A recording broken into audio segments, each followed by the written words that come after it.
Hadir Bu, saya. Nazwa Rabiba.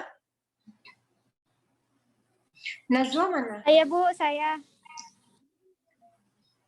Adelia. Hadir Bu.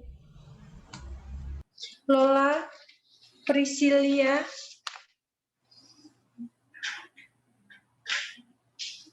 Lola mana? Ada nggak?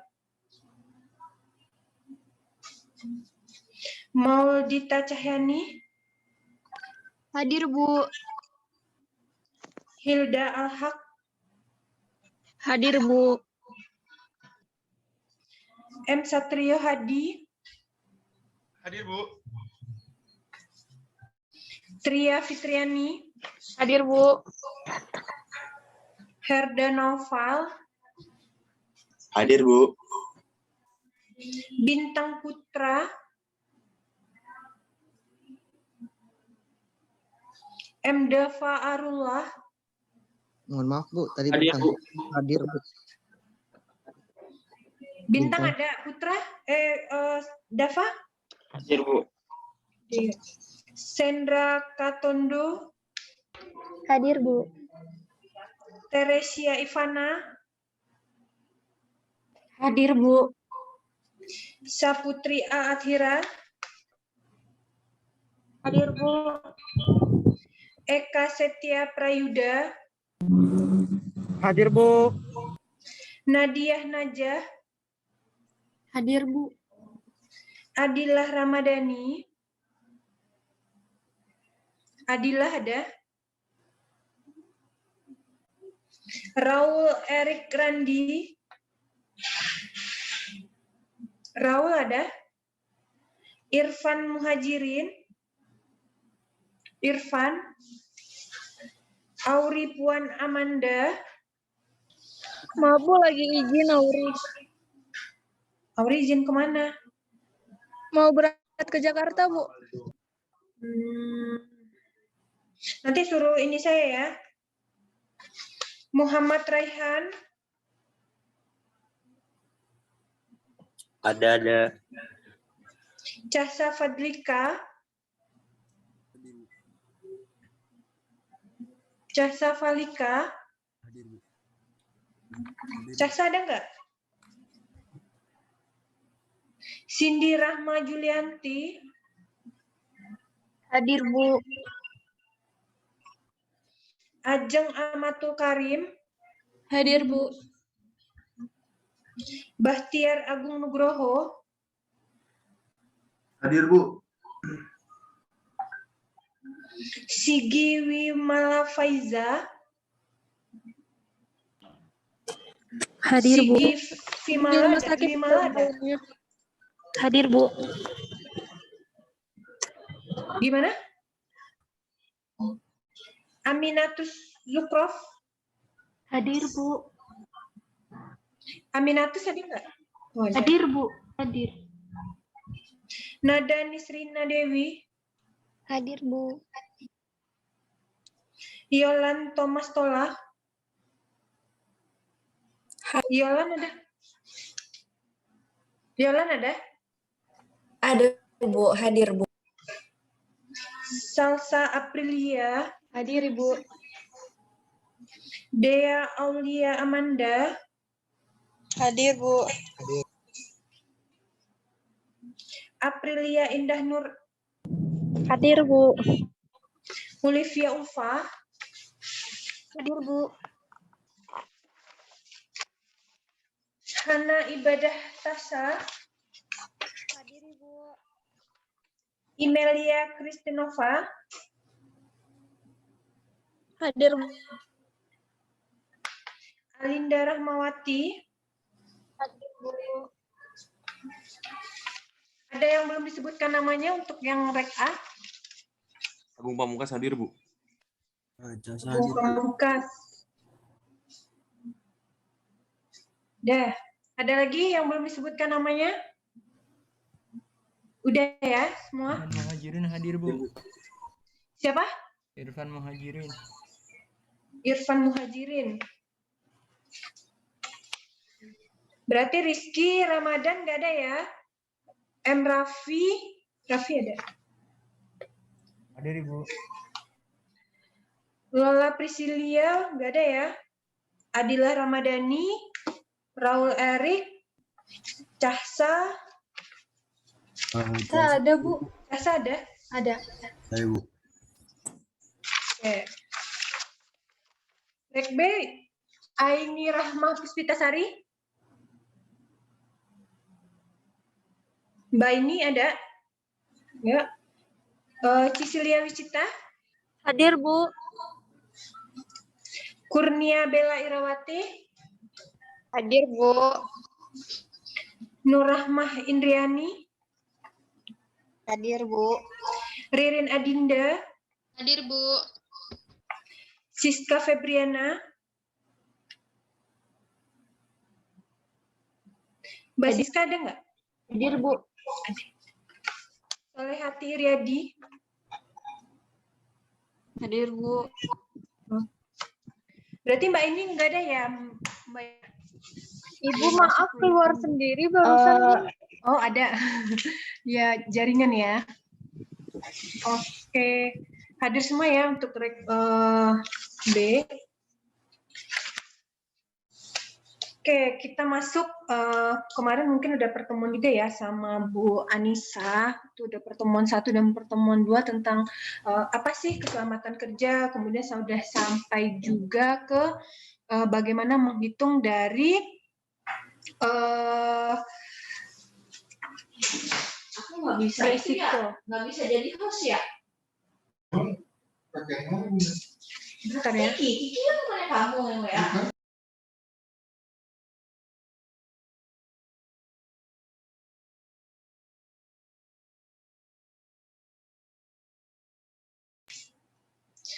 Ya, mungkin bisa disebutkan kembali sedikit mereview pelajaran atau pertemuan mata kuliah pertemuan pertama. Apa sih sebenarnya definisi dari keselamatan kerja atau kesehatan kerja itu, masih ada yang ingat nggak?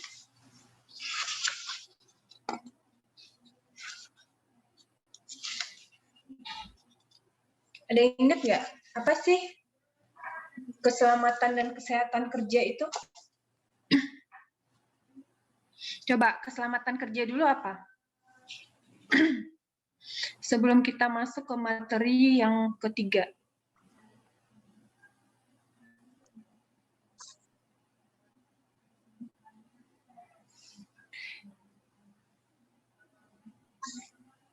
Coba ini Irfan.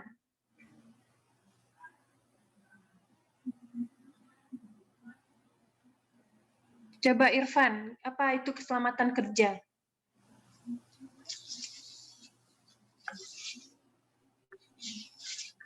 Kedengeran tidak suara saya? Atau jaringan nih? Kedengeran, Bu. Kedengeran ya? Habisnya diam semua. Ayo, Ibu Adelia izin menjawab. siapa? Adelia. Ya, silakan ada. Keselamatan kerja memiliki hubungan erat dengan alat, bahan, proses suatu pekerjaan, bersifat teknik dan sasarannya adalah lingkungan kerja. Keselamatan kerja juga disebut hygiene perusahaan dan kesehatan kerja atau K3 dalam istilah asing occupational safety and healthy. Jadi bedanya keselamatan dengan kesehatan kerja udah tahu?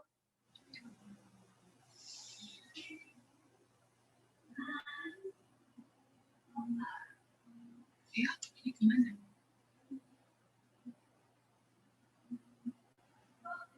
Kalau kesehatan kondisi fisik, mental, sosial seseorang. Kalau keselamatan alat, bahan, dan proses pekerjaan. Kalau kesehatan dia berupa digambarkan seperti kondisi fisik, terus apa lagi? Mental, sama kemudian sosial. sosial. Nah, sedangkan kalau untuk keselamatan kerjanya dia lebih kepada bagaimana alat kerja yang digunakan atau kepada bahan dan dari proses pengolahannya, ya. Nah, itu mungkin sudah dibahas ya kemarin sama Bu Anissa. Nah, sekarang kita masuk kepada penanganan dan tindakan pertolongan dari kecelakaan kerja. Saya share screen ya.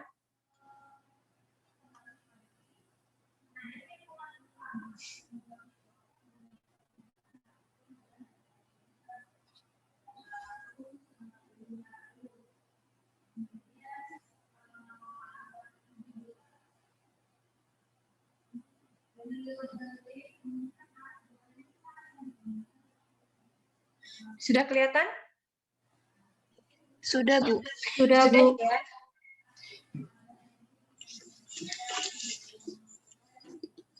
Oke, nah kita masuk kepada materi itu penanganan dan bagaimana nanti tindakan dari pertolongan dari kecelakaan kerja. Nah, kita tahu ya bahwa di tempat kerja itu pastinya akan ada atau akan berpotensi bahaya di tempat kerja. Nah, mungkin coba teman-teman bisa kasih contoh ke saya, kira-kira apa sih potensi bahaya yang nanti akan teman-teman temukan di laboratorium. Nah, nanti kan nih pada mau jadi teknisi pelayanan darah kan, nah pastinya kita akan menemukan potensi bahaya di tempat kerja.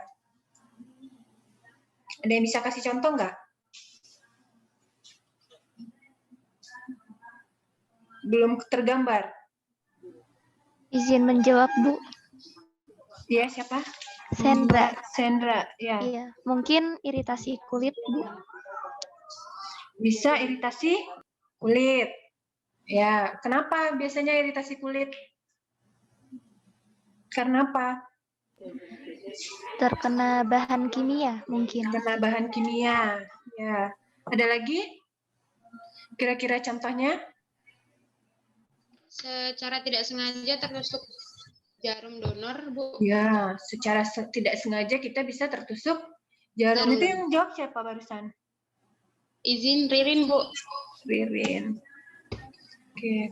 Nah, jadi namanya kita bekerja pastinya akan ada potensi bahaya ya, potensi bahaya di tempat kerja. Nah, jadi keselamatan dan kesehatan kerja itu merupakan salah satu aspek untuk perlindungan dari tenaga kerja. Nah, dengan cara bagaimana penerapan teknologi pengendalian segala aspek nanti yang akan itu berpotensi membahayakan si para pekerja. Nah, seperti apa pengendalian itu? Nah, pengendalian itu nanti akan ditujukan kepada sumber yang berpotensi bisa menimbulkan dari penyakit akibat pekerjaan. Nah, kalau kemarin udah bahas belum penyakit sama kecelakaan akibat kerja?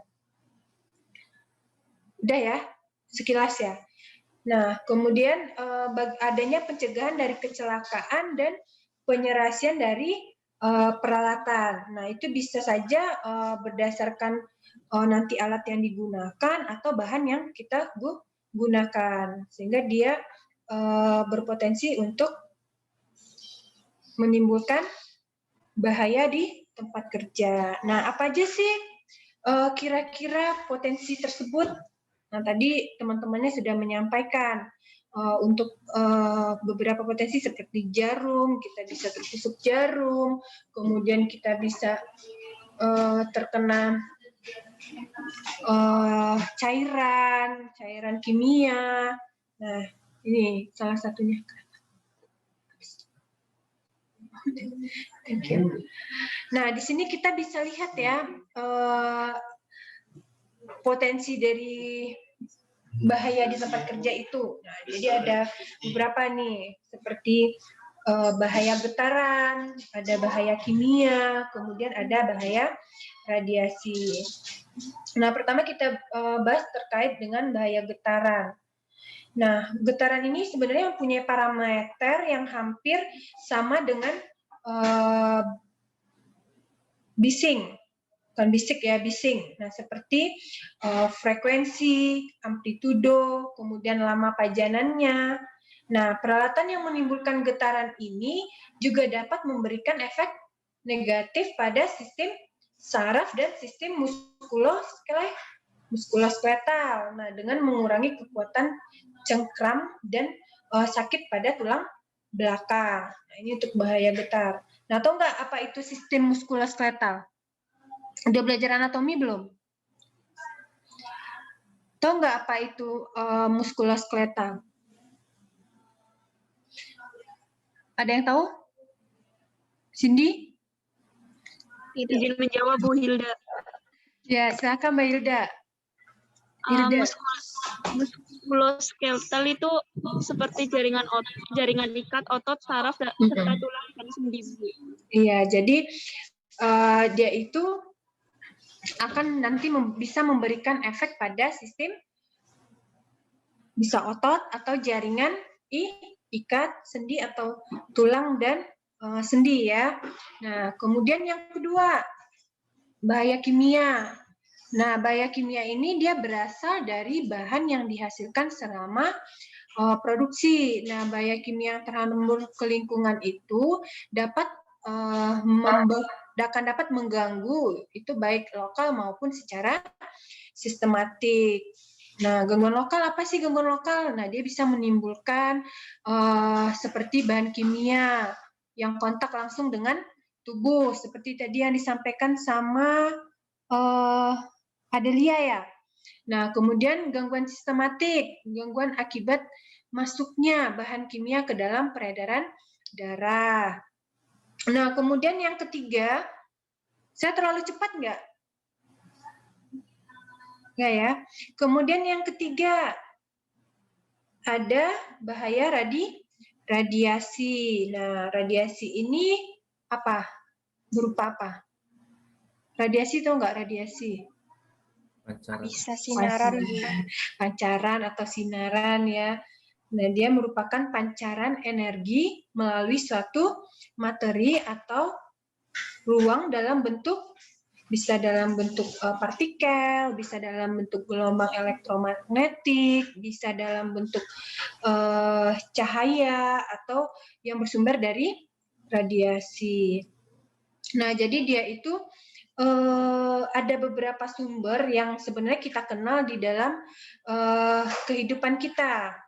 Contohnya apa? Radiasi nih. Yang paling dekat dengan kita sekarang apa? Radiasi layar HP dan layar HP, terus apa lagi? laptop, Laptop, televisi, nah, apa lagi? Komputer. Nah, bisa banyak ya yang di dalam kehidupan kita sehari-hari bahan-bahan yang menyebabkan dari radiasi.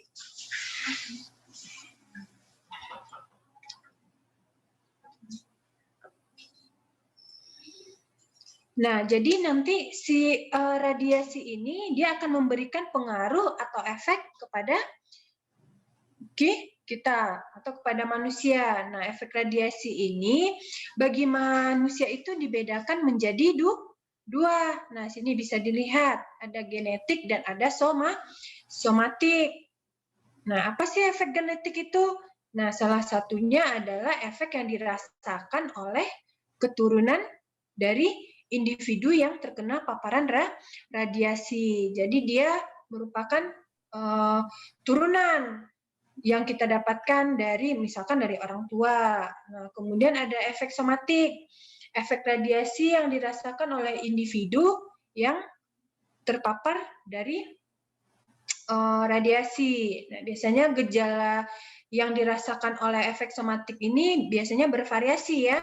Ada yang segera terjadi pada saat itu juga dan ada yang gejalanya itu muncul setelah beberapa lama dari kejadian itu atau terpapar dari radiasi tersebut. Nah, gejala yang bisa langsung terlihat itu dalam waktu singkat itu bisa seperti epilepsi. Tahu epilepsi nggak? Dia bisa kejang. Nah, kemudian bisa terkena luka bakar atau bisa juga terjadi pada penurunan jumlah sel darah merah. Nah, sedangkan gejala dari efek yang tertunda itu akan dirasakan dalam waktu yang lama, bisa di awal, bisa di 1 bulan, atau bisa seperti tahunan. Nah, itu contohnya seperti apa kalau untuk radiasi? Kira-kira efeknya yang somatik.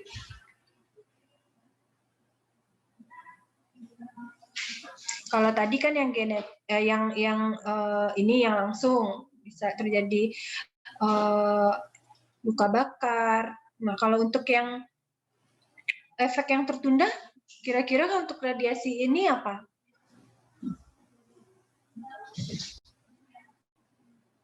Bisa kenapa kita? Kerusakan mata itu, Bu. Nah, kerusakan mata.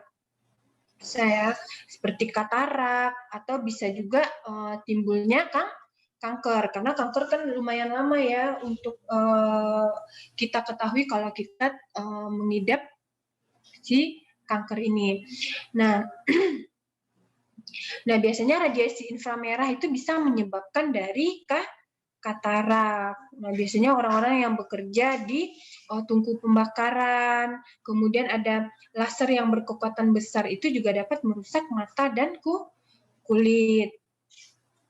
Contohnya orang-orang yang bekerja di daerah yang ada medan elektromagnetik tingkat rendah. Nah, itu dapat menyebabkan kanker. Nah, jadi di sini ada ya, ada getaran, ada kimia, kemudian ada terkena radiasi. Sampai di sini paham? Paham ya? Paham, Bu. Nah, apalagi sih yang potensi dari bahaya keselamatan kerja itu? Nah, lanjutannya yang keempat ada bahaya pencahayaan. Nah, di sini bahaya pencahayaan itu bisa dilihat dari penerangan biasanya yang kurang dari lingkungan kerja. Nah, dia bukan saja menambah beban kerja, tapi juga mengganggu pelaksanaan dari pekerjaan. Nah, oleh karena itu sebenarnya penerangan dalam lingkungan kerja itu harus cukup. Nggak bisa kan misalnya kita di laboratorium nanti penerangannya cuman seadanya, apalagi nanti dalam pemeriksaan penyakit menular misalkan. Nah, itu kan tidak bisa dengan pencahayaan yang kurang. Nah, harus pencahayaan yang bagus ya, yang cukup. Dan juga harus memungkinkan kesan bersih dan hygiene. Di tempat kerja kita itu tidak hanya cahayanya tercukupi atau penerangan tercukupi, tetapi juga harus bersih dan higienis. Nah, apa sih yang harus kita lakukan untuk mengurangi kelelahan akibat dari penerangan yang tidak cukup? Nah, berkaitan dengan objek dan umur pekerja itu dapat dilakukan beberapa hal. Nah, kan kita bekerja itu di suatu perusahaan apapun dan dimanapun, di luar dari laboratorium pun kan kita punya umur yang berbeda-beda, ya nggak? Kan nggak remaja aja atau nggak yang seumuran dari angkatan ini aja kan yang bekerja itu, tapi banyak kan, ada yang umur muda, kemudian ada yang sudah berumur di atas 50 tahun. Nah, itu bagaimana cara kita mengurangi dari kelelahan akibat penerangan. Karena sebenarnya juga cahaya itu atau penerangan itu yang tidak cukup itu membuat kita gampang kelelahan kan? Cepat ngantuk nggak kalau misalkan ininya redup penerangannya? Iya, Bu, Iya cepat kan? ngantuk. Nah, iya kan? Nah, itu salah satunya potensi bahaya dalam keselamatan kerja. Bahaya di tempat kerja ya. Nah, karena kurangnya pencahayaan atau terlalu kuat cahayanya itu juga termasuk potensi. Nah, kita masuk ke kebisingan. Sebenarnya bising itu apa sih? Risuh, Bu. Berisik gitu. Berisik ya. Iya, Bising, berisik. Apalagi? terlalu ramai suara-suara. Terlalu ramai suara-suara orang sehingga nggak kedengeran ya. Nah, Iya, Bu. kira-kira menurut teman-teman kebisingan itu mengganggu nggak dalam kita di saat bekerja? Mengganggu, Bu. Ya. Jangankan bekerja ya, kita lagi belajar aja sekarang kalau ada yang heboh misalkan di kelas juga kita merasa terganggu nggak? Nah, ternyata si bising ini juga merupakan potensi yang apa? Potensi bahaya. Jadi kalau orang mendengar bising di tempat kerja sehingga dia tidak bisa berkonsentrasi, nah sehingga dia bisa menimbulkan potensi bahaya. Nah, jadi bising itu adalah campuran dari berbagai suara yang tidak dikehendaki ataupun yang dapat merusak dari kesehatan. Nah, kebisingan merupakan salah satu dia itu penyebab penyakit lingkungan. Nah, sedangkan kebisingan ini juga dikenal sebagai istilah untuk menyatakan suara yang tidak diinginkan. Nah, pokoknya bising itu pastinya adalah suara yang tidak kita inginkan ya. Ya enggak? Nah. Ya, Bu. Nah, apa sih sebenarnya dampak dari kebisingan itu terhadap kesehatan? Nah, ini bisa dilihat ya, dampak kebisingan terhadap kesehatan pekerja. Nah, ada banyak nih dampaknya. Ada gangguan fisiologis, ada gangguan psikologis, kemudian ada gangguan komunikasi, gangguan keseimbangan, dan gangguan pendengaran. Nah, sekarang kita lihat gangguan dari fisiologis. Nah, pastinya bising yang tinggi itu akan menyebabkan pusing atau sakit kepala. Benar nggak? Beda ya. Kalau bising, kalau dengar konser itu beda ya. Ya nggak? Beda nggak? Beda, Bu. Beda ya. Nah, ini bisingnya yang memang ada campuran-campuran dari berbagai suara yang tidak kita kehendaki. Kalau konser dia bising, tapi kan itu kita kehendaki, ya nggak? Benar nggak? Benar, Bu. Ya. Nah, coba apa?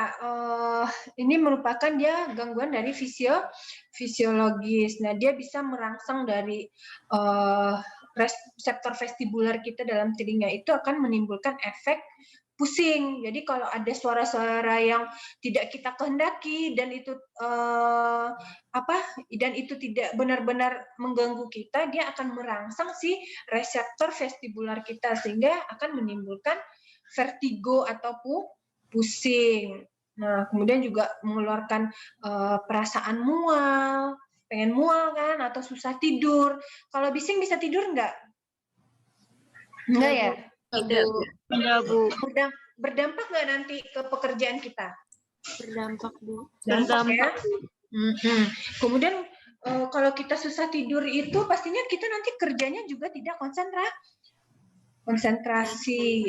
Nah, jadi itu juga berpengaruh terhadap dampak kebisingan ini juga kepada gangguan dari fisiologis. Nah, coba gangguan psikologis. Kenapa sih kebisingan ini bisa mengganggu psikologis? Coba ada yang bisa ngasih contoh nggak? Biasanya apa? Depresi bukan, Bu? Apa? Depresi. Depresi kenapa? Mungkin kayak terlalu merasa terganggu, kayak mentalnya itu tidak konsisten.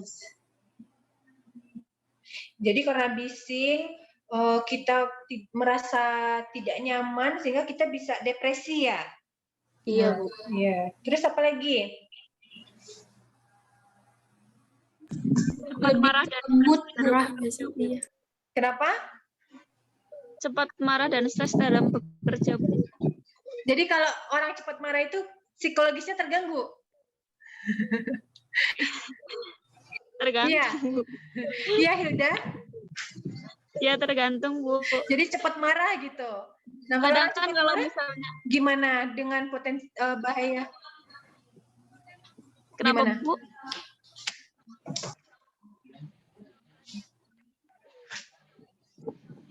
Gimana, Bu? Maaf. Itu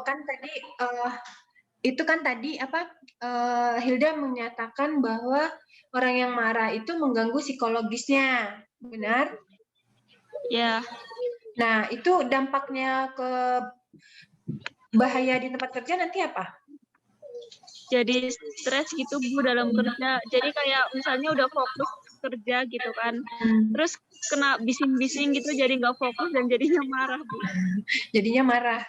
Terus kerjanya jadi nggak selesai gitu. Ya, Iya. Ya, terus apa lagi?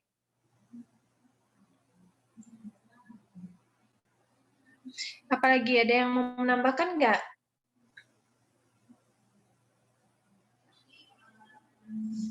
Iya ya, jadi salah satu untuk dampak kebisingan itu ada gangguan psikologis, memang salah satunya adalah pasti kita merasa tidak nyaman, ya nggak? Itu kan udah psikologis kita kan, udah bising ya, kita merasa tidak nyaman kan.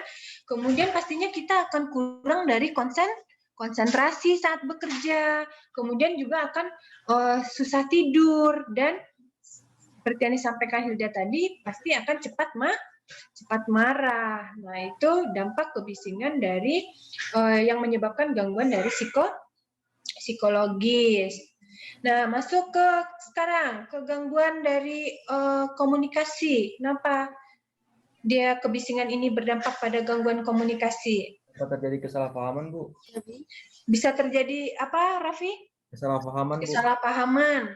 Kenapa? Habis bising jadi contohnya ada dua orang sedang berbicara, Bu. Kemudian terjadi kebisingan. Nah, dua di antaranya tersebut tidak bisa memahami karena suaranya terganggu, Bu.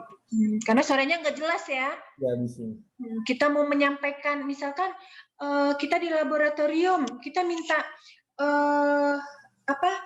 kita misalkan minta sarung tangan, tapi yang dikasih nanti sepatu bot. Nah, karena ada kebisingan sehingga terjadi kesalahpahaman ya, karena ada gangguan ketidakjelasan dari suara karena kebisingan itu. Nah, padahal komunikasi pembicaraan itu dan harus dilakukan berteriak kan.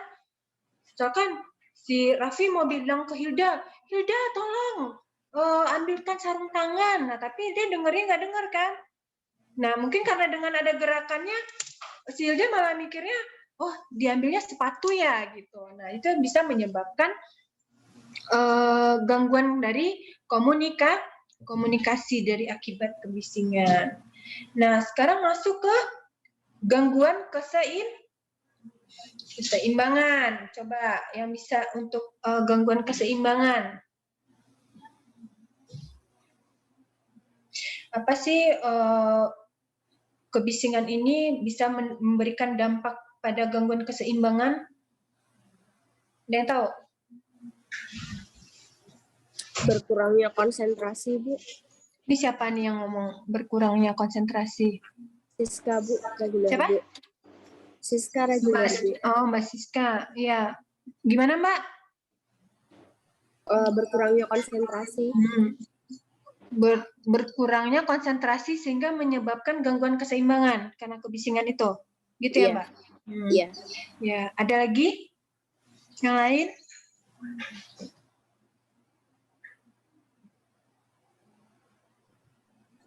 vertigo, Bu. Gimana, Mbak Saputri? Vertigo, Bu. Vertigo, bisa menyebabkan vertigo ya? Jadi, kebisingan itu bisa menyebabkan gangguan keseimbangan. Nah, contohnya dengan adanya bising yang tinggi itu kadang ada orang yang efeknya itu dia merasa atau kesannya itu serasa berjalan di ruang angkasa atau serasa melayang nggak? Pernah nggak merasakan yang kayak gitu? Pernah, Bu. Pernah ya? Nah, misalkan nih cowok-cowok atau ini mungkin Raffi pernah ya, karena sering berkendara terus dengar suara yang bising, pas di situ bisa merasakan berasa ada apa dengingan-dengingan gitu nggak? Serasa di luar angkasa gitu, iya nggak? Iya, Bu, benar. Nah, itu sehingga dia dari itu dia bisa menimbulkan gangguan dari fisiologis tadi. Dia bisa mual, dia bisa merasakan pusing atau vertigo tadi. Nah, itu dia ya. Kemudian gangguan pendengaran.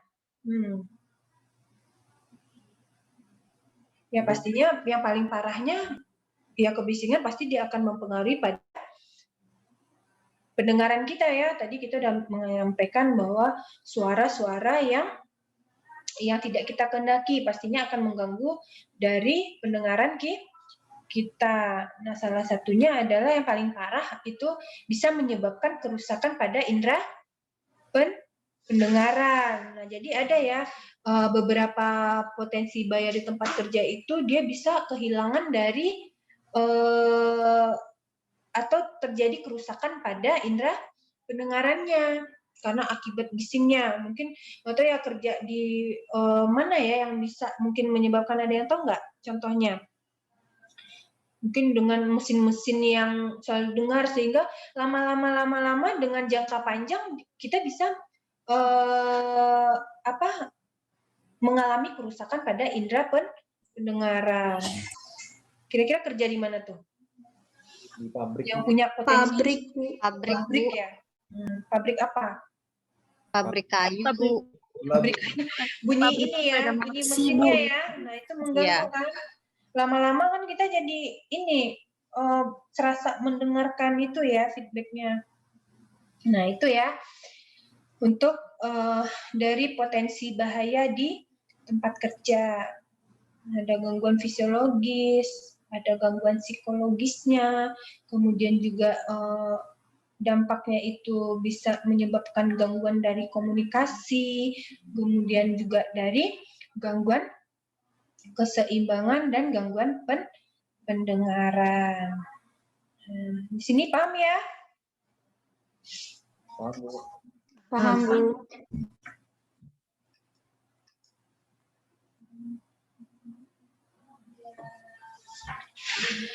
Oke, lanjut. Nah, kita masuk ke ini yang saya sampaikan tadi, penyakit akibat kerja. Nah, apa sih itu penyakit akibat kerja? Kira-kira teman-teman ada yang tahu nggak apa itu penyakit akibat kerja?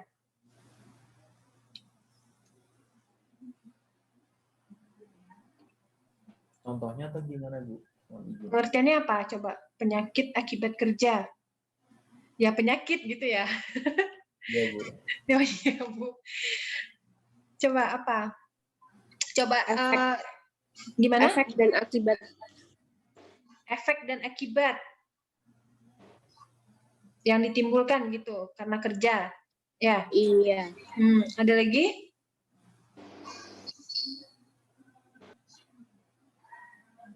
Nah, Ibu Kesha mau coba, Bu. Apa, Kesha? Gangguan kesehatan yang disebabkan kecelakaan kerja. Gangguan yang diakibatkan oleh? Gangguan kesehatan. Gangguan kesehatan. Karena ini. Oleh lingkungan lingkungan kerjaan. Ya, jadi sebenarnya ini ya, kalau menurut Permenaker itu penyakit akibat kerja ini adalah penyakit yang disebabkan oleh pekerjaan atau yang disebabkan oleh lingkungan kerja. Nah, jadi penyakit ini timbul karena pekerjaan kita. karena lingkungan kerja kita. Nah, sehingga ada penyakit akibat kerja. Ya. Nah, dia sebenarnya dapat ditemukan atau bisa didiagnosis itu sewaktu dilaksanakannya pemeriksaan kesehatan tenaga kerja. Nah, dia didukung sama hasil pemeriksaan itu. Benar nggak dia itu sakit yang disebabkan oleh pekerjaannya? Ya, misalkan keseleo. Nah, belum tentu kan keseleo itu yang disebabkan oleh si kerjaannya. Nah, makanya ada diagnosisnya yang didukung dari hasil pemeriksaannya. Oh, benar, ternyata penyakit yang didapatkan oleh pekerja ini atau orang ini itu disebabkan oleh pekerjaannya dari hasil pemeriksaan tersebut. Nah, biasanya dia itu diagnosis penyakit akibat kerja ini dia ditegakkan melalui serangkaian dari pemeriksaan klinis dan pemeriksaan dari kondisi pekerja, serta dilihat lagi lingkungannya. Nah, itu sebenarnya dia untuk melihat bagaimana atau membuktikan apa memang ada hubungan sebab dan akibat dari penyakit yang didapatkannya itu dengan pekerjaannya. Nah, baru nanti itu dibuat diagnosisnya penyakit yang didapatkan dikarenakan memang oleh si pekerjaan dan lingkup pekerjaannya. Nah, kalau dia sudah ditegakkan diagnosis, nah oleh dokter, maka si dokter harus wajib membuat laporan medis untuk menyatakan bahwa penyakit ini disebabkan oleh pekerjaan atau lingkungan kerjanya. Nah, biasanya PAK ini itu dapat disebabkan oleh lingkungan kerja yang tidak aman atau kurang kondusif, sehingga kita itu sebenarnya harus tahu tentang pentingnya untuk mengetahui lingkungan kerja kita dengan baik. Nah, nanti misalkan teman-teman menjadi teknisi pelayanan darah.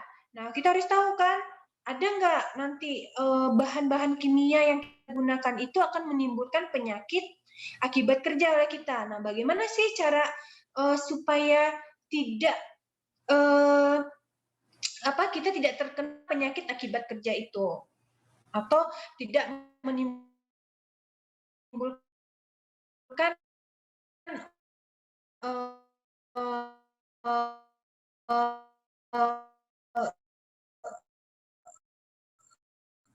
penyakit akibat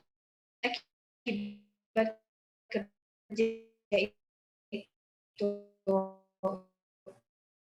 Jadi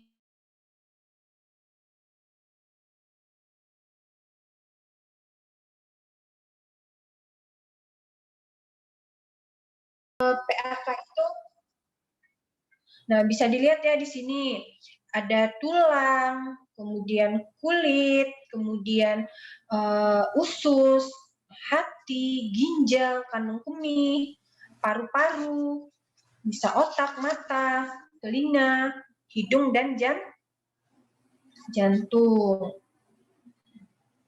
Nah, ini yang dilihat dari si penyakit akibat kerja untuk sasarannya. Nah, kira-kira kalau misalkan kita di teknisi pelayanan darah, itu yang paling sering untuk penyakit akibat kerjanya di organ yang mana sasarannya? Kulit. Kulit ya. Biasanya kulit itu kenapa? Tertusuk jarum. Kulit tertusuk jarum. Ya, bisa ditembus oleh benda-benda tajam. Nah, sehingga dia bisa menimbulkan luka fisik yang serius. Tapi kalau jarum nggak terlalu serius ya. Seriusnya itu kalau dia terkena penyakit menular, baru serius ya. Kalau misalkan jarum kena, kalau ini Nggak masalah ya, jarum kecil kok. Cuman yang masalahnya adanya penyakit menular. Nah, apalagi? Gangguan pernapasan. Gangguan pernafasan. Kenapa? Ini siapa nih? Wicita ya? Iya. Siapa? Ya. Gangguan pernafasan. Kenapa? Mungkin kayak kehirup. Kalau misalnya reagen itu juga bisa kan, Bu? Kehirup regen ya? Yang atau bisa zat-zat yang bisa menyebabkan atau bahan-bahan yang bisa menyebabkan kita mengalami gangguan pernafasan ya. Nah, apalagi? Tulang, Bu, tulang belakang. Tulang belakang kenapa? Ini siapa Kalau nih misalnya tulang belakang? Mbak Solehati. Solehati. Kenapa tulang belakang, Mbak? Kalau misalnya kayak bagian atap, Bu, duduk. Sering banyak duduk ya? Iya. Terus kursinya juga nggak ada senderannya? Iya, betul. Jadi pegel ya? Iya. Jadi bisa nanti menyebabkan tulangnya rapuh ya? Ya nggak? Iya, Bu. Atau kejang otot, kan bisa nih kalau misalnya kita nggak ada senderan terlalu lama di ini aja bisa menyebabkan ini kan kejang otot kan di punggung. Bisa Terus kalau sakit yang kan laki-laki, ini Bu ngangkat berat, Bu, turun berwo. Turun berwo. Itu masuk kemana turun berwo? Kemana? Makanya kalau misalkan mengangkat yang berat itu dia ada tekniknya ya sebenarnya. Memang kita tuh sebenarnya nggak boleh mengangkat yang berat, kan ada alat untuk membantu kita gitu ya. Apalagi ada nggak? Lagi nggak? Mata. Apa? Mata karena berhadapan dengan komputer. Mata gitu untuk ini ya. Kalau di itu apa? Sindonder ya? Apa? Yang sering pegang komputer. Iya, Sindonder ya. gitu, Bu. Jadi lumayan ya kalau untuk masukin datanya itu harus teliti juga ya. Jadi bisa mata kita berpengaruh ya. Salah satu karena silinder kan berlaku di semua bagian. Jadi kalau misalnya terlalu lama di depan komputer, biasanya matanya cepat kelelahan. Cepat lelah ya. Oke, siapa lagi? Ada lagi nggak kira-kira? Hidung? Hidung udah tadi ya. Dia bisa menyebabkan gangguan dari pernafasan ya. Ada lagi?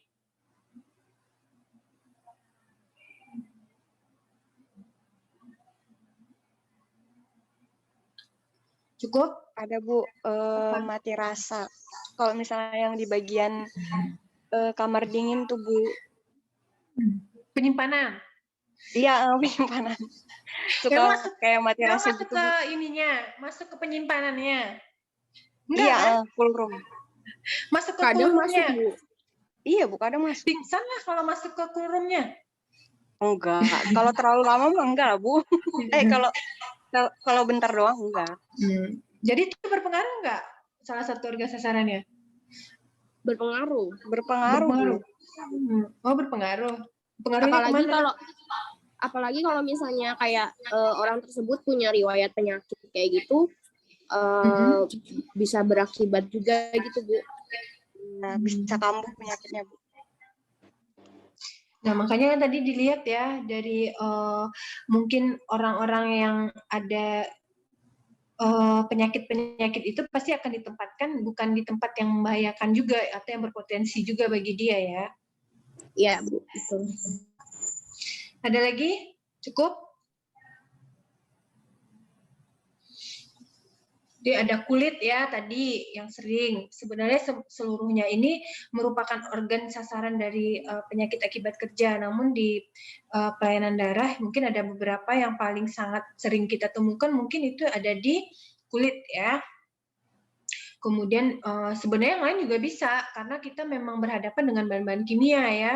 Nah itu bisa menyebabkan kerusakan-kerusakan pada organ tubuh kita ya.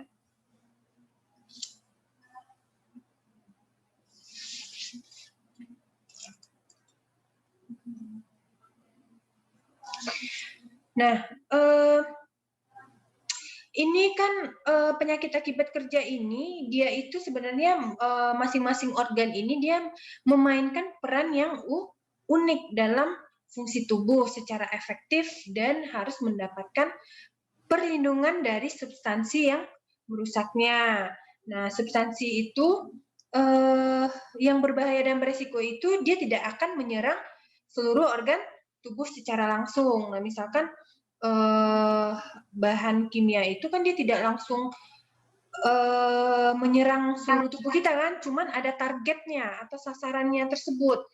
Nah, substansi yang berbeda itu dia akan mempengaruhi dari organ-organ yang berbeda pula, walaupun beberapa substansi dapat menyerang lebih dari satu organ. Misalkan, contohnya tadi, kita terkena bahan kimia yang awalnya adalah kena ke tangan. Nah, berarti kan kulit kita melepuh ya. Nah, tapi dia kalau banyak, dia bisa menyebabkan apa?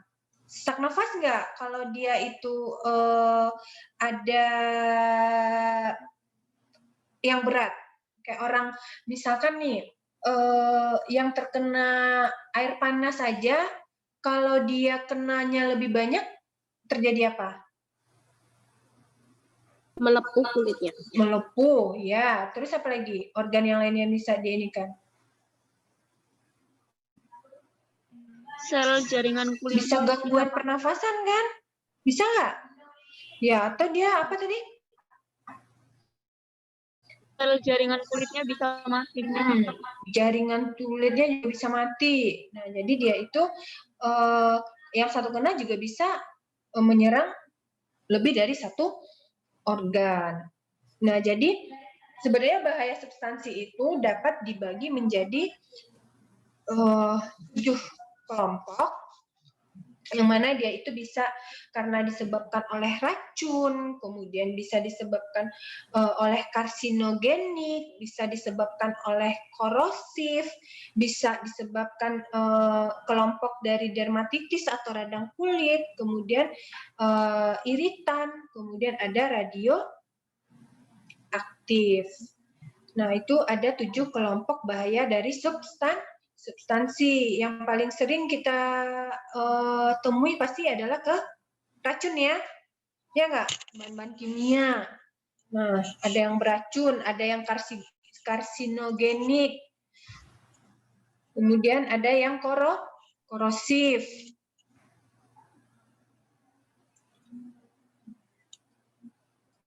Nah, sebenarnya yang substansi itu atau racun karsinogenik itu dia bisa berupa zat padat, bisa debu atau partikel atau gas, asap, cairan atau uap. Lagi kita di pelayanan darah pasti kita akan sering menggunakan cairan, pasti cairan darah. Kira-kira darah itu masuk ke mana?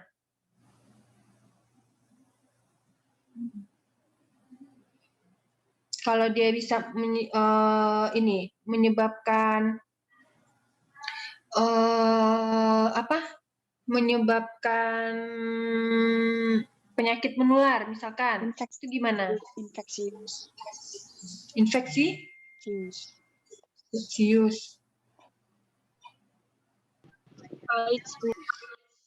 Gimana?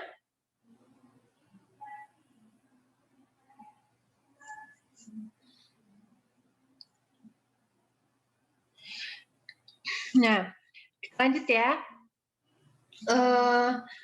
Jadi pencegahan, apa sih pencegahan untuk penyakit akibat kerja itu? Nah, di sini tadi kan kita udah bahas ya, ada beberapa penyakit akibat kerja yang mana organ sasarannya itu ada tulang, kulit, dan usus, hati, ginjal, kandung kemih, paru, mata, otak, dan lain sebagainya. Nah, sekarang kita akan bahas tentang pencegahan dari penyakit akibat kerja. Nah, jadi di sini terus ada beberapa tips ya yang bisa kita lakukan. Salah satunya apa?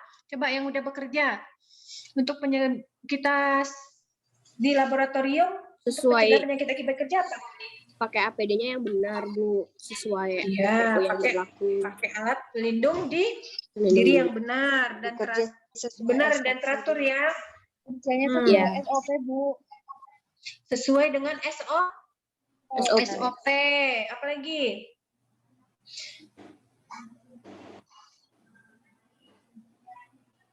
Jadi tipsnya itu ya benar yang disampaikan sama teman-teman dari reguler B, itu dia kita harus menggunakan pakaian alat pelindung diri. Teman-teman rek A tahu nggak apa itu alat pelindung diri? Tahu ya? Nah, tahu ya. Pokoknya kalau nanti akan secara detail kita akan bahas bagaimana apa saja sih alat pelindung diri itu. Pasti yang tahunya cuman sarung tangan gitu kan, masker. Nah, sebenarnya alat pelindung diri itu untuk kita tenaga kesehatan itu sangat lengkap, mulai dari atas kepala sampai ke ujung kaki. Nah, jadi harus menggunakan secara benar dan teratur. Misalkan ya kita pakai masker, nah masker itu jangan di bawah hidung, ya nggak? Nah, itu harus menggunakannya yang benar. Kemudian tadi melihat pakai SOP atau kita harus kenali resiko dari pekerjaan kita supaya bisa mencegah supaya resiko itu tidak terjadi. Makanya kenapa sampai tertusuk jarum? Nah, itu ada SOP-nya. Jadi kita harus kenali nanti kalau misalkan kita menusuk jarum ini ke orang lain, kalau kita terkena risikonya apa gitu. Alhamdulillah kalau tidak pasien yang udah kita tusuk dengan jarum itu tidak mempunyai penyakit menular, tapi kan bisa beresiko kepada kita kalau dia mempunyai penyakit yang menular. Jadi harus mengikuti SOP atau standar operational procedure. Nah, jadi akan ada SOP, tahu nggak yang reguler A? Teman-teman reg A tahu nggak itu SOP? Tahu ya? Tahu, Bu. Tahu. Jadi juga beli apapun pasti akan ada perintah atau petunjuknya kan. Nah, kayak gitu juga SOP ada langkah-langkahnya apa yang harus dilakukan. Kemudian tips yang ketiga, kita harus segera akses tempat kesehatan terdekat apabila terjadi luka yang berkelanjutan. Nah, misalkan lebih parah nih, atau misalkan udah gangguan nafas, kita udah bantu dengan membuka jalan nafas, kita udah kasih pertolongan pertama, tapi masih belum, teman kita ini masih belum sadar misalkan ya. Nah, itu kita harus langsung bawa ke tempat kesehatan yang terdekat ya, supaya tidak terjadi masalah yang berkelanjutan, atau kalau dia lukanya tidak terlalu parah, misalkan kehilangan darah atau apa gitu ya.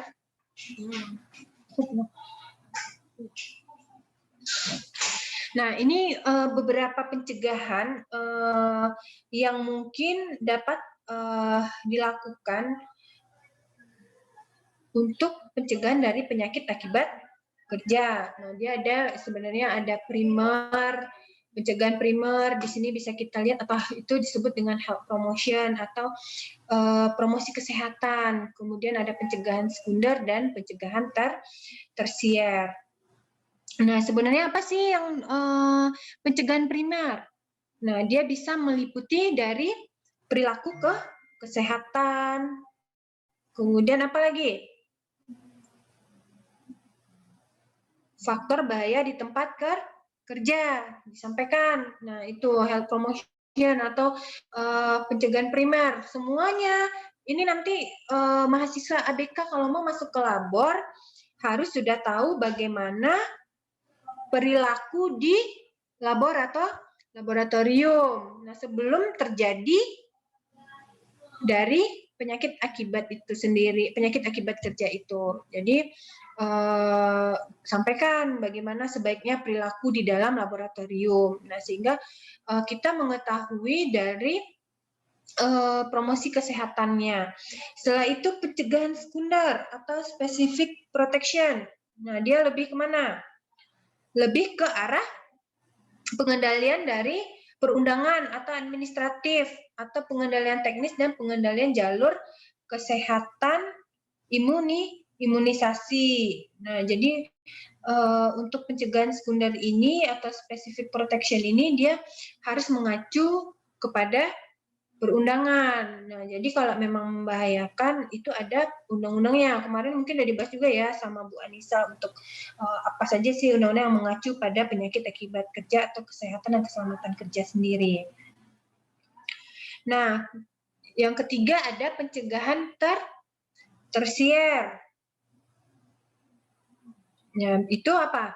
Bisa selain kita kasih edukasi, kita kasih kita komunikasikan atau kita promosikan. Setelah itu kita ada undang-undang yang mengatur atau ada SOP-nya. Nah, itu merupakan dari sekunder ya. Nah, setelah itu baru ke tersiernya. Nah, dilakukan pemeriksaan kesehatan baik prakerja maupun pemeriksaan kesehatan berkala. Nah, jadi itu dilakukan untuk menemukannya adanya gangguan pada kerja. Nah, jadi ada pencegahan itu mulai dari sebelum undang-undang, kemudian pencegahan pemeriksaan dari kesehatannya. Selain diberikan dia itu edukasi, kemudian ada undang-undang yang mengaturnya atau ada SOP yang mengaturnya, dilakukan pemeriksaan kepada si pekerja atau pemeriksaan berkala. Gimana? Sampai di sini masih mengerti atau ada pertanyaan yang akan didiskusikan? Lanjut? Paham ya? Paham, Bu. Oke.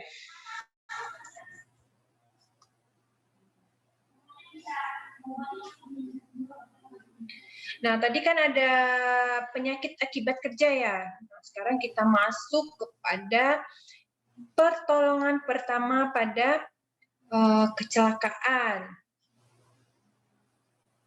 Atau disebut dengan P3K. Nah, coba ada yang bisa menyebutkan nggak apa sih arti dari P3K atau first aid itu? Pernah dengar kan? Atau ada yang ikut PMR nggak? Apa itu P3K? Kalau Rek B udah tahu lah ya P3K itu apa? Karena izin menjawab, Bu. Ya. Pertolongan pertama ya pertolongan yang dilakukan segera mungkin dengan bantu tindakan. Pertolongan pertama adalah tindakan pertolongan pertama yang dilakukan oleh orang awam atau orang yang terlatih secara khusus. Oleh orang awam dan orang yang terlatih secara khusus. Orang yang awam juga boleh? Iya, boleh, Bu. Boleh ya. Ya. Orang awam dan atau pelatih secara khusus. Ada lagi nggak? Apa itu?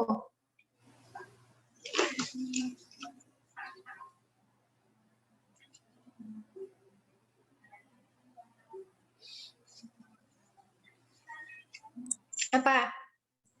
Nadia mau menjawab. Iya, coba. Siapa Nadia? Ya. Apa Nadia? Upaya pertolongan serta perawatan untuk sementara agar korban kecelakaan keadaannya bisa lebih baik sebelum mendapat pertolongan yang lebih sempurna. Adalah pertolongan sementara ya terhadap korban kecelakaan. Ini kecelakaan kerja ya sebelum mendapat pertolongan yang lebih baik ya atau lebih sempurna mungkin dari dokter atau dari para medisnya atau orang yang terlatih ya. Nah, sebenarnya pertolongan itu bukan sebagai pengobatan ya, tapi lebih kepada perawatannya. Nah, dia sebelum dia mendapatkan pertolongan yang sempurna, bukan pengobatan ya, tapi lebih kepada perawatannya. Itu untuk pertolongan pertama.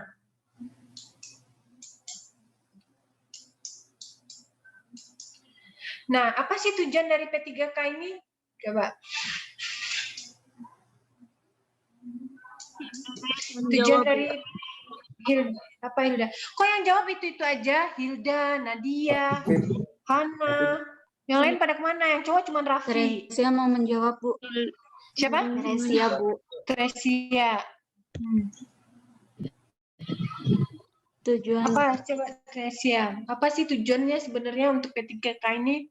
Tujuan P3K itu untuk menyelamatkan korban, untuk meringankan penderitaan korban sebelum dilarikan ke rumah sakit atau ke puskesmas terdekat, terus meringankan rasa nyeri dan mencegah cedera atau penyakit bertambah parah gitu, Bu. Ya, jadi seperti yang disebutkan tadi sama Tresia, ada beberapa ya tujuan dari 3K itu. Yang pertama tadi apa? Menyelamatkan nyawa si korban. Ya enggak? Pertolongan pertama itu sebenarnya sangat penting ya. Itu apalagi kita lihat orang kecelakaan. Nah, itu sebenarnya pertolongan pertama itu sangat dibutuhkan untuk kelanjutan atau untuk menyelamatkan nyawa si korban. Kemudian juga pastinya meringankan penderitaan korban. Misalnya kita lihat orang kecelakaan, selain kita menyelamatkan nyawanya,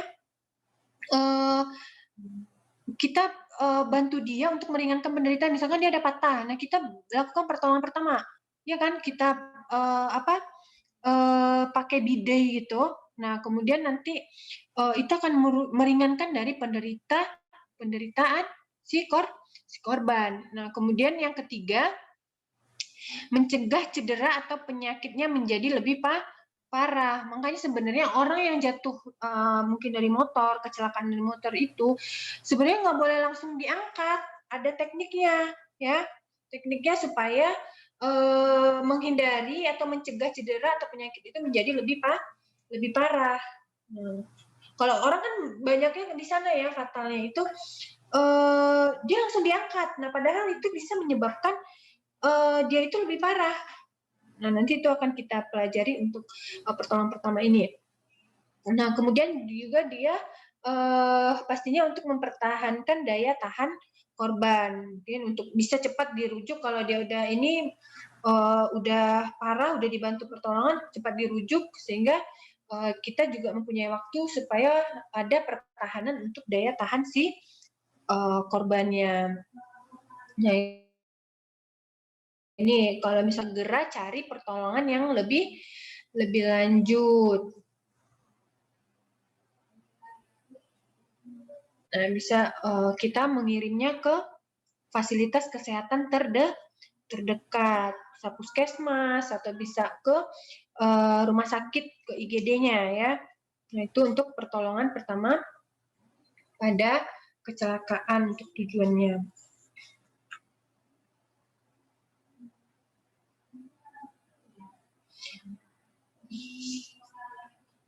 Nah, di sini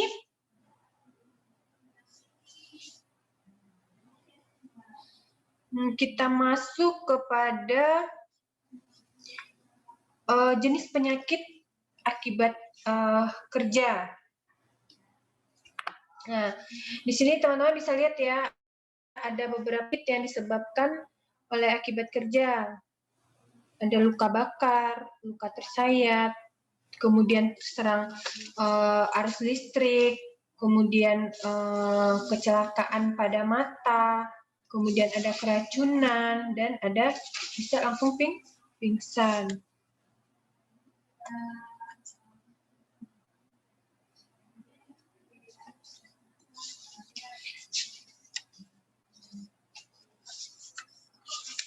Nah, kita bahas dulu nih yang pertama untuk luka bakar. Luka bakar apa? Coba, pastinya luka kenapa?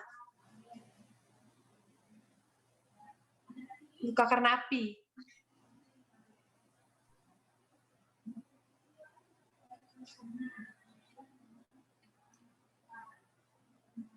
Luka bakar apa? Luka yang disebabkan karena api atau air panas gitu, Bu. Jadi pokoknya luka yang disebabkan oleh panas ya. Pokoknya dia menyebabkan kulit kita itu seperti seperti terbakar atau panas ya. Nah, luka bakar itu dia itu ada 3 tingkatan. Nah, seperti tadi ya saya sudah sampaikan juga di sana sebelumnya, untuk luka yang biasa, misalkan cuma kena sedikit aja karena memindahkan, mungkin jatuh gitu kan di dalam tabung reaksi misalkan. Nah, beda kan dengan yang orang kena dengan satu ember. Nah, itu pasti akan menyebabkan perbedaan kan. Nah, itu luka bakar ini jadi dia ada 3 tingkatan. Nah, yang ada tingkatan 1, ada tingkat 2, ada tingkat 3. Apa sih Bu bedanya tingkat 1, 2, dan 3 ini? Ada yang bisa nggak? Berdasarkan penanganannya ya, Bu. Gimana, Raffi? Dan izin berdasarkan penanganannya ya, Bu. Berdasarkan penanganannya. Terus selain penanganannya apa?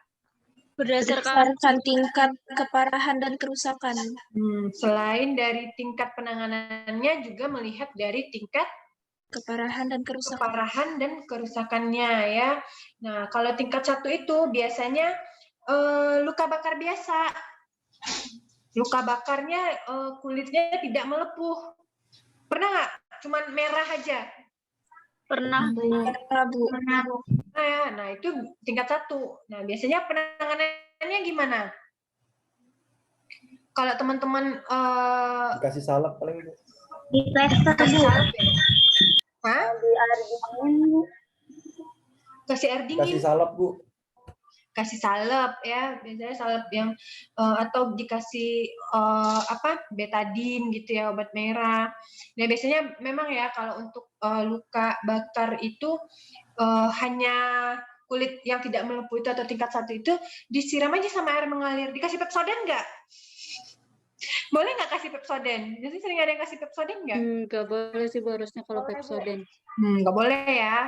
Biasanya kan banyak tuh kalau kena itu langsung kasih Pepsodent gitu kan. Nah, harusnya benar ya, tadi si Raffi bilang harusnya pakai salep ya supaya dia dingin dan tidak menutup dari pori-pori kulit kita. Nah, kalau misalkan masuk ke tingkat 2. Tingkat 2 itu berarti dia kulit kita akan melepuh ya. Nah, pernah nggak kena air panas terus melepuh? Karena banyak ada gelembung-gelembungnya. Pernah, Bu. Ada yang pernah kena gitu nggak? Pernah, Bu. Biasanya berbekas nggak sampai sekarang? Iya, masih ada.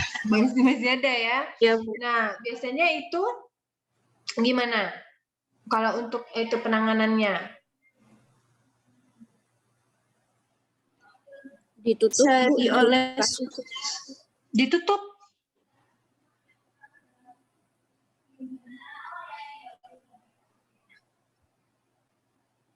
Ditutup. Iya. Iya. Siapa yang bilang ditutup? Siska, Bu. Siapa Siska? Ditutup ya? Yang lain ada nggak? Kasih salep, Bu. Biar kasih salep. Dibilas juga bisa. Dibilas juga bisa. Atau minum obat pereda nyeri. Minum obat pereda nyeri ya. Ya, benar ya. Misalnya kalau yang masih luka tingkat 1 dan tingkat 2 itu bisa kita siram dengan air mengalir ya, cuci dengan air mengalir, kemudian nanti kita kasih salep gitu ya, atau kita juga bisa menutupnya. Nah, kalau untuk tingkat 3 biasanya dia itu dengan tingkat yang parah ya, atau hangus, bisa menghitam. Pernah lihat orang dibakar nggak?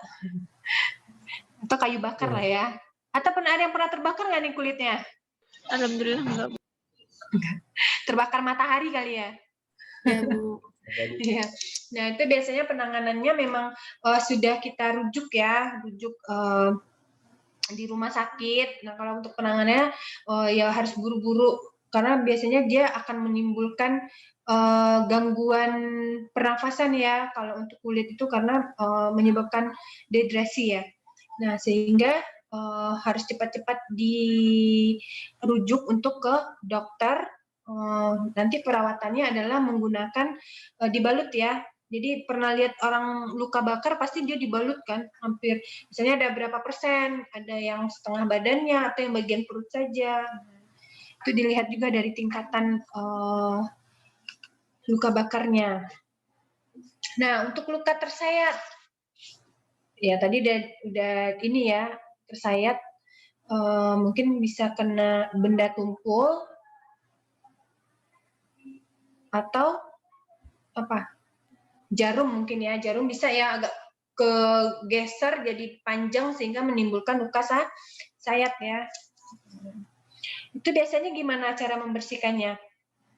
Cara penanganannya? Kalau teman-teman dapat atau menemukan luka tersayat ini? Dibersihkan dengan air yang mengalir dulu. Ya, dibersihkan dengan air mengalir. Terus mungkin dikasih kayak obat merah gitu. Kasa steril juga. Pakai kasa steril. Terus? Pakai obat merah itu. Pakai obat merah ya. Ya. Jadi kalau kita kena yang tersayat ini, pastinya kita harus bersihkan dulu kan lukanya. Kemudian cari di mana nih yang kena luka itu. Pasti kan ada goresannya atau ada tanda-tandanya kan. Karena kan kalau darahnya ngalir kan susah kan. Yang mana tahu darahnya udah sampai kemana gitu. Jadi kita cari. Nah, rumah pakai kain tipis, tisu, misalnya kita cari. Kalau di rumah ya, kan kita berikan obat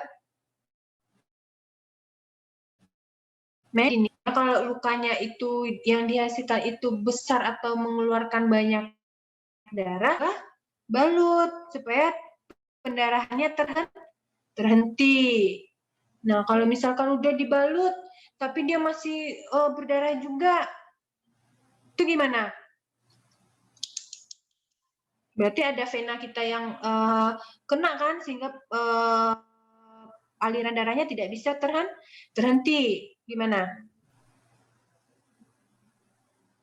Posisikan tubuh yang terluka di bagian atas, lebih tinggi. Lebih tinggi, ya. Terus? Kalau masih ngocor juga? Masih ngocor juga nih, gimana dong? Ayo, gimana? Didep, Bu. Ya, didep kan, udah digulung sama kasa, tapi masih tetap aja nih darahnya ngocor. Apalagi? Kemudian udah lihat nih pucat si korban. Perlu penanganan dokter, Bu. Perlu penanganan? Dokter, Bu. Iya, berarti perlu penanganan dong. Dokter masih aja berdarah kan. Nah, dia udah pucat atau udah mau hampir pingsan. Nah, itu harus kita rujuk karena dia butuh penanganan dari dokter.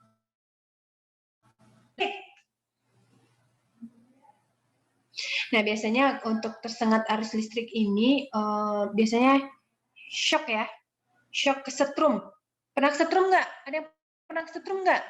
Pernah. Pernah, Bu. Pernah, Bu. Coba Pernah, Bu. yang Geli. pernah, gimana rasanya? Geli, Bu. Gimana?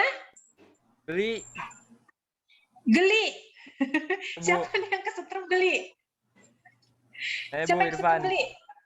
Siapa? Irfan, Bu. Irfan geli. Ngerasa Iya, Bu. geli kalau kesetrum. Iya, Bu. Oh, berarti tegangannya masih ini ya, masih awal. Ada lagi nggak? Yang lain gimana? Si Irfan geli katanya. Layang, Bu. Gimana? Perih, Bu. Layang. Ya, perih. Perih kayak gimana? Masa kayak panas gitu tangannya, Bu? Kayak panas ya. Apa sih yang terjadi kalau kita kena shock kesetrum itu atau kena arus listrik itu biasanya? Kalau yang agak parah? Linglung, Bu. Mengganggu kinerja Linglung jantung. ya? Dia mengganggu denyut Jantung. Pasti kan ada nyut-nyutan ya di jantung ya? Ya nggak? Berasa nggak? Iya. Pernah ngerasain itu nggak? Pernah, Bu. Bisa. Yang lebih parahnya lagi kalau dia udah sampai 1000 volt itu dia bisa menghentikan pernafasan. Nah, kalau misalkan lebih dari 1000 itu bahkan dia bisa menyebabkan pingsan dan kematian ya. Pernah lihat orang meninggal karena kesetrum listrik nggak? Pernah. Banyak kan? Banyak kejadiannya. Nah, sebenarnya apa sih yang harus kita berikan untuk si kecelakaan karena tersengat arus listrik ini? Dia ada temen nih, kesetrum. Nah, teman-teman ngapain cara ininya? Kalau misalkan dia, kalau yang sedikit atau yang kurang dari 200 volt, itu kan biasanya bisa langsung kena, langsung refleks narik kan? Ya nggak? Iya, Bu. Nah, kalau misalkan lebih dari 200 sampai 1000 volt itu, kan dia lengket ya? Ya nggak? Nggak dia? Si listrik itu? Iya, Bu. Nah, gimana Ya, Bu. caranya? Matikan aliran listrik, Bu. Iya, pintar Nadia. Matikan aliran listrik. Jangan dipegang juga ya. Kalau dipegang, kita yang ikut tegang ya.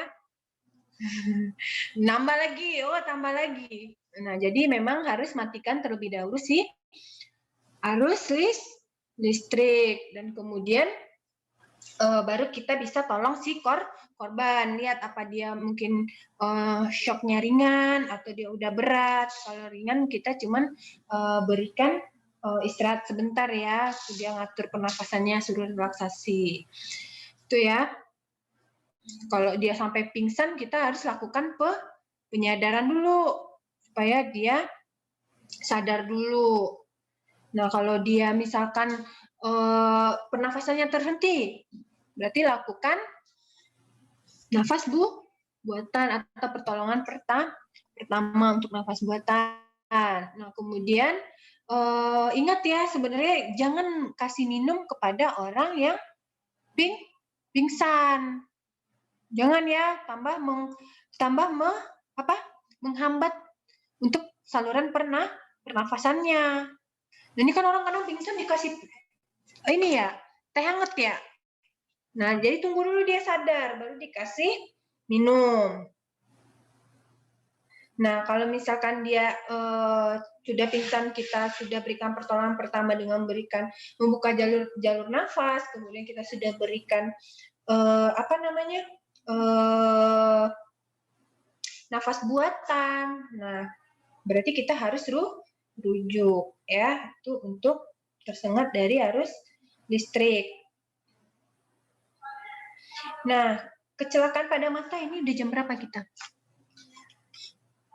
Masih lumayan banyak ya materinya. Nah, kecelakaan pada mata, ayo apa kira-kira? Mata minus tuh ya, mata sakit. Gimana?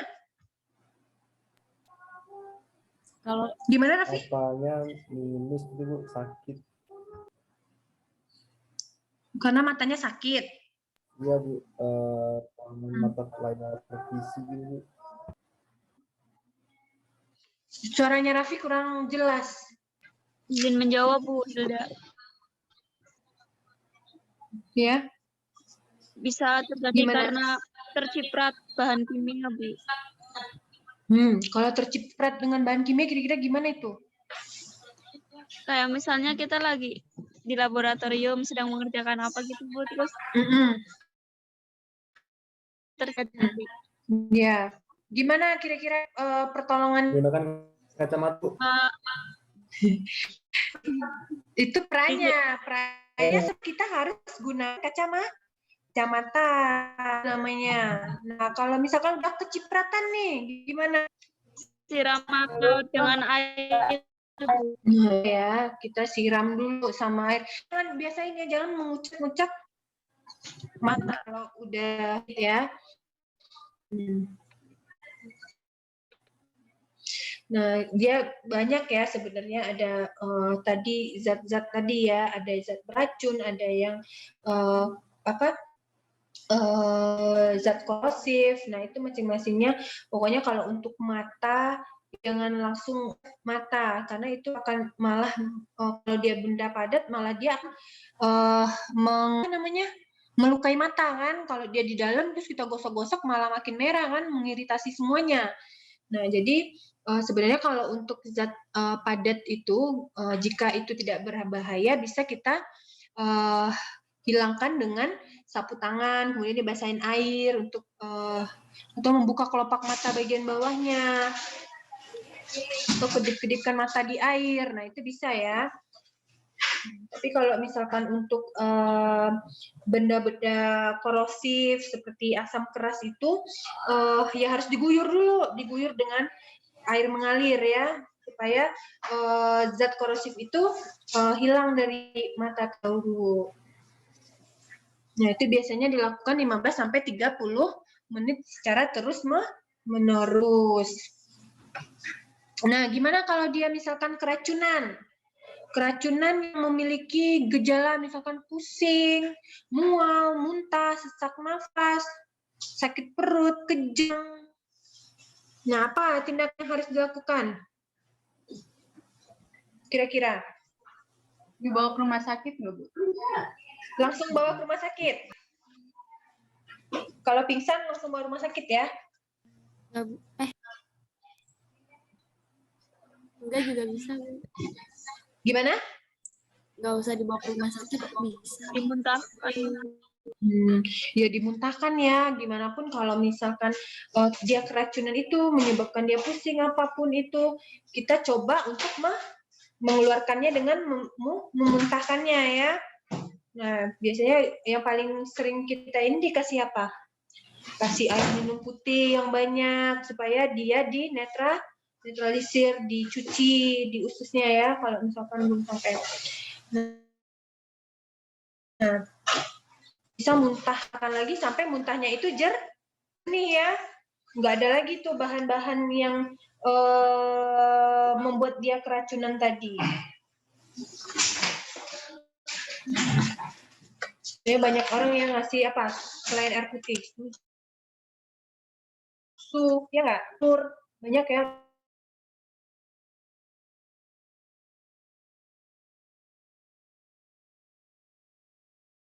Kalau pingsan, orang yang pingsan harus diletakkan.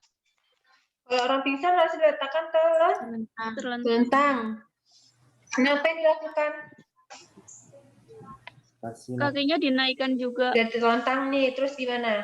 Kakinya dinaikkan juga, Bu. Sekitar 30 sentian. Apanya kakinya? Kakinya diangkat gitu, Bu, kayak dipinggirkan. Kakinya dinaikkan juga. Supaya aliran darahnya bisa kembali ke otak. Nah, biasanya orang pingsan itu memang dia itu memiliki gejala hilangnya kesadaran ya.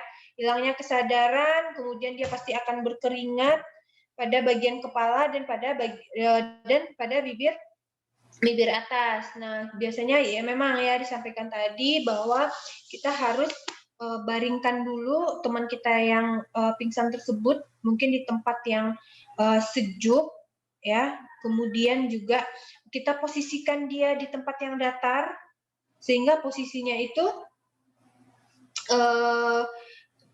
tidak datar gitu ya.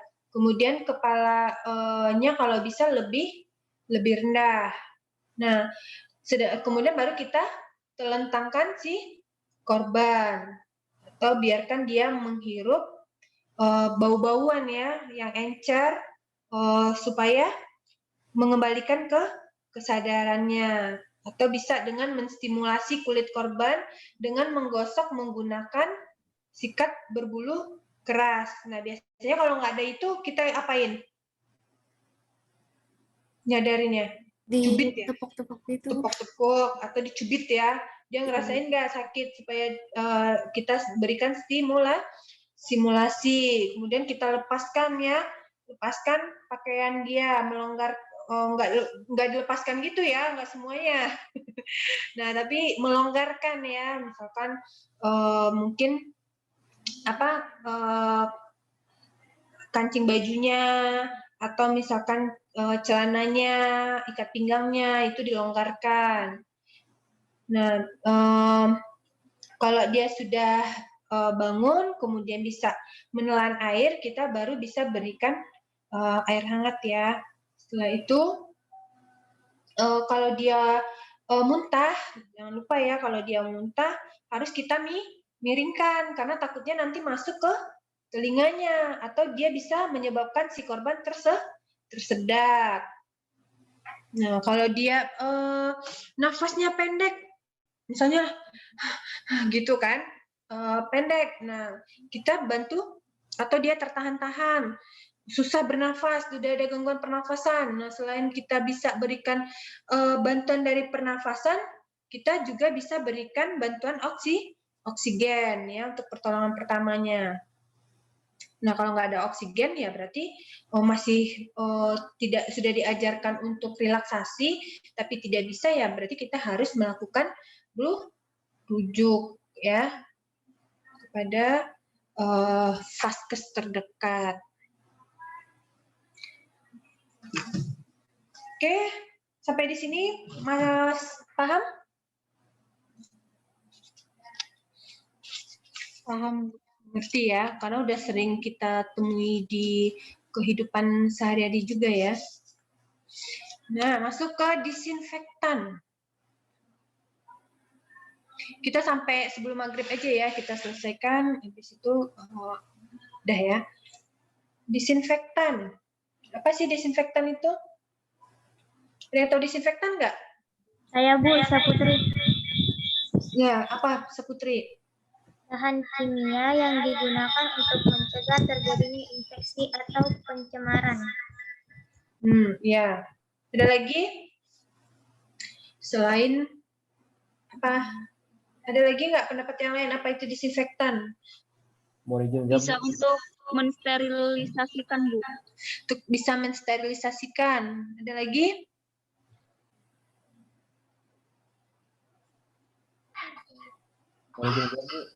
Ya, siapa nih? Siapa? Raffi, Bu. Raffi lagi, ayo. Apa Raffi? Merupakan proses dekontaminasi yang menghilangkan atau membunuh segala hal terkait mikroorganisme, baik virus maupun bakteri, Bu. Ya, bisa membunuh organisme ya, baik virus, bakteri, apalagi disinfektan pada saat sekarang ini kita kena pandemi COVID-19 ini juga sering dengar bahasa disinfektan ya, iya nggak? Nah, dia salah satunya adalah untuk bahan kimia yang kita gunakan untuk mencegah terjadinya infeksi atau pencemaran oleh jasad renik, baik itu bakteri, virus, nah atau yang dikatakan untuk membasmi kuman penyakit yang dapat menimbulkan penyakit ya. Atau bisa juga disebut dengan senyawa kimia yang bersifat toksik dan memiliki kemampuan membunuh mikroorganisme yang terpapar secara langsung oleh disinfektan itu. Disinfektan. Nah, jadi ini ya, ada beberapa jenis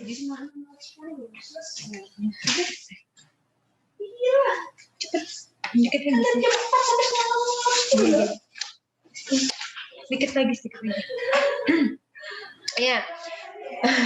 Ya, jadi di sini kita sering ya mendengar mungkin jenis-jenis dari disinfektan. Nah, nanti disinfektan ini akan sering juga teman-teman temukan di laboratorium. Nah, karena memang kita harus melakukan disinfeksi ya, baik itu terhadap lingkungan kerja kita maupun alat kerja kita di laboratorium. Nah, itu bisa teman-teman temukan seperti ini, klorin. Ini tahu perbedaannya nggak? Sebenarnya dia sama-sama disinfektan, tapi jenisnya aja yang berbeda. Ada klorin, ada iodin, ada alkohol, kemudian ada amonium. kemudian ada formaldehida, kalium permanganat, dan ada fenol. Ini jenis-jenis dari disinfektan ya. Nah, saya nggak masukin gambarnya, mungkin nanti coba lihat aja perbedaan dari jenis-jenis dari disinfektan ini. Yang penting dia itu sama-sama disinfektan untuk membunuh mikroorganisme, baik itu bakteri maupun virus. Masuk ke pemadam kebakaran.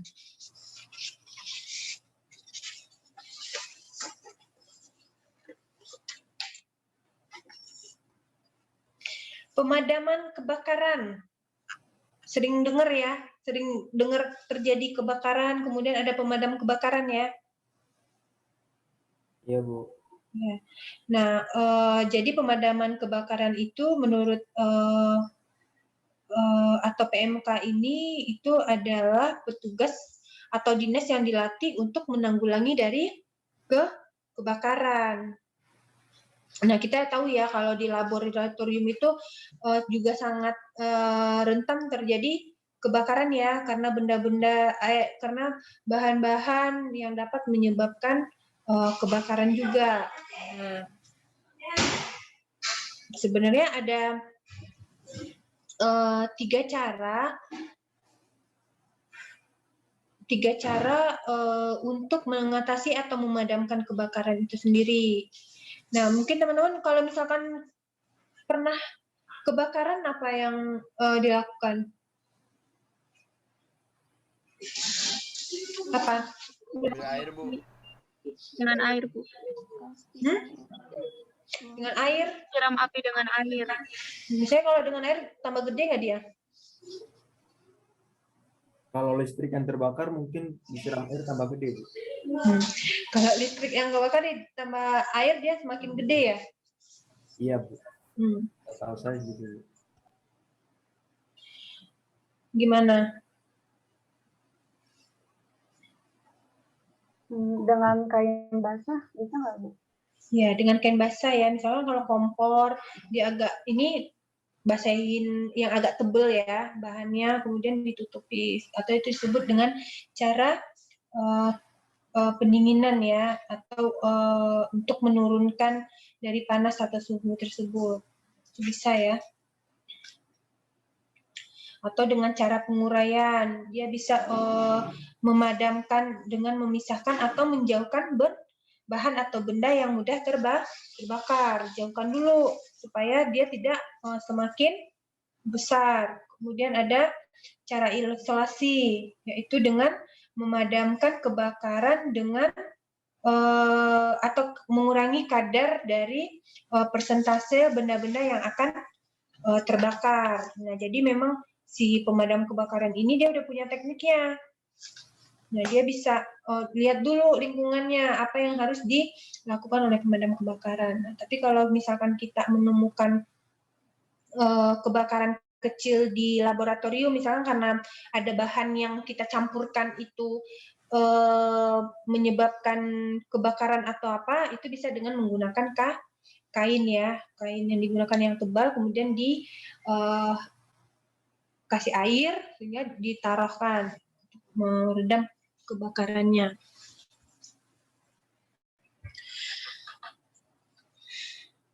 Nah, lanjut ke bahan dari pemadam kebakaran itu sebenarnya banyak ya, makanya setiap kampus ataupun setiap laboratorium itu dia sudah mempunyai untuk bahan pemadam kebakaran. Nah, bahan-bahannya itu bisa berupa bahan berupa air, bisa berupa busa, atau bisa berupa gas CO2, atau powder kering, atau bisa dengan halogen.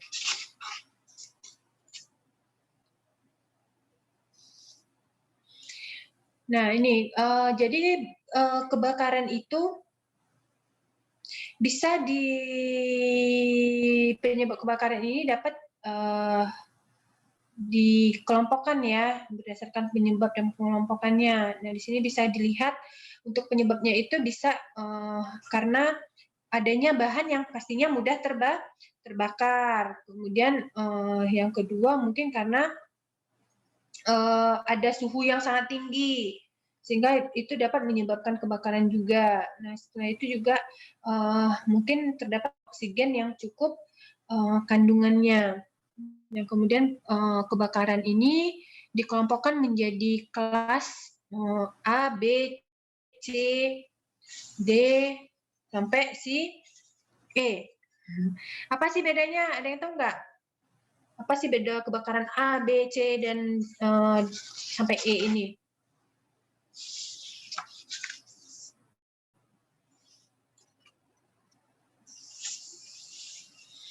Nah, ini untuk sebenarnya si ini ya.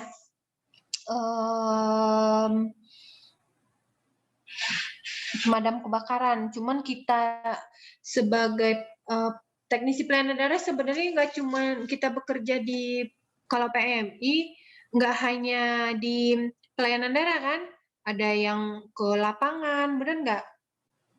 PMI juga kan yang disinfektan, kemudian kalau ada kebakaran, evakuasi orang gitu kan, ya jadi harus tahu ya bagaimana mungkin nanti mana tahu ada ikut turun dalam membantu kebakaran kan. Nah jadi dia ada tipe-tipenya ya, mungkin yang kelas A ini disebabkan oleh benda-benda padat. Kalau kebakaran B biasanya disebabkan oleh cairan atau gas yang mudah terbakar. Kalau yang C disebabkan oleh instalasi